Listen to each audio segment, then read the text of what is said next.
Vous venez de prendre connaissance des résultats des élections législatives provinciales et de l'élection présidentielle que le président de la CENI, M. Corneille Nangaa, vient de rendre public. Mieux que quiconque, vous savez que cette proclamation est le fruit des résultats trafiqués, inventés et fabriqués de toutes pièces dans les officines obscures du FCC. Ces résultats n'ont rien à voir avec la vérité des urnes.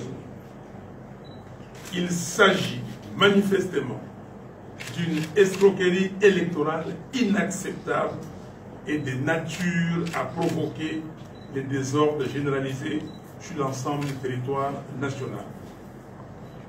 Aucune Congolaise, aucun Congolais ne peut tolérer une telle forfaiture qui, en fait, est une grave atteinte à la dignité de notre pays et à son peuple.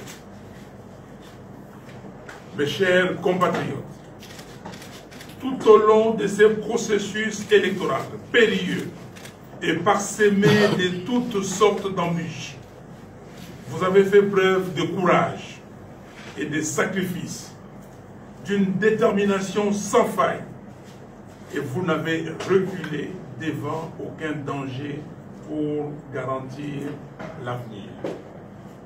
Je salue votre patriotisme et je vous en remercie. Malgré l'absence préalable des crispations politiques, malgré la démission des institutions nationales, malgré les impositions insensées et irresponsables de la CENI, nous n'avons jamais cessé de revendiquer haut et fort l'alternance démocratique afin de bâtir ensemble un Congo digne et prospère.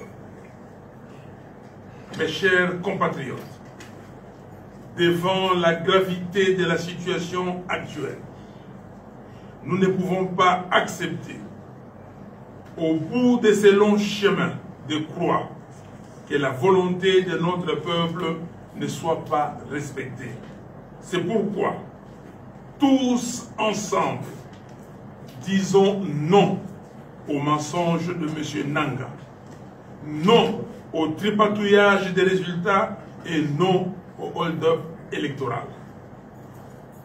Comme lors des épreuves passées, je m'engage à demeurer à vos côtés dans cet ultime combat afin d'arracher des ennemis de la République le respect strict de la vérité des urnes. Levons-nous tous ensemble comme un seul homme pour protéger notre victoire, protéger la victoire du peuple congolais.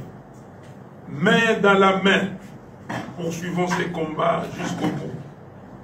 Convaincu, comme l'a dit Rossi Mukendi, que le peuple gagne toujours et le peuple gagnera. À tous ceux qui ont pris connaissance de la vérité des urnes, particulièrement à la Conférence épiscopale nationale du Congo, CENCO, et à l'Église du Christ au Congo, ECC, à travers vos observations historiques, nous vous demandons de révéler au peuple congolais et au monde entier le nom de la personne qui a réellement incarné le choix de notre peuple. Aux Nations Unies, à l'Union africaine, à la SADC, à la CIRGL et à tous les leaders du monde, je vous appelle, au nom de la solidarité entre peuples, à soutenir le peuple congolais dans ces nouveaux combats pour le rétablissement de la vérité des urnes. À la jeunesse congolaise, à la société civile congolaise, à tous les mouvements citoyens et à l'élite congolaise, Je vous invite à vous approprier ces combats pour le triomphe de la vérité des urnes et la conquête de notre liberté. Ainsi, je le répète, nous rejetons catégoriquement le résultat publié par M. Nanga. Puisse Dieu Tout-Puissant vous bénisse, puisse Dieu Tout-Puissant bénisse les Congos. Je vous remercie.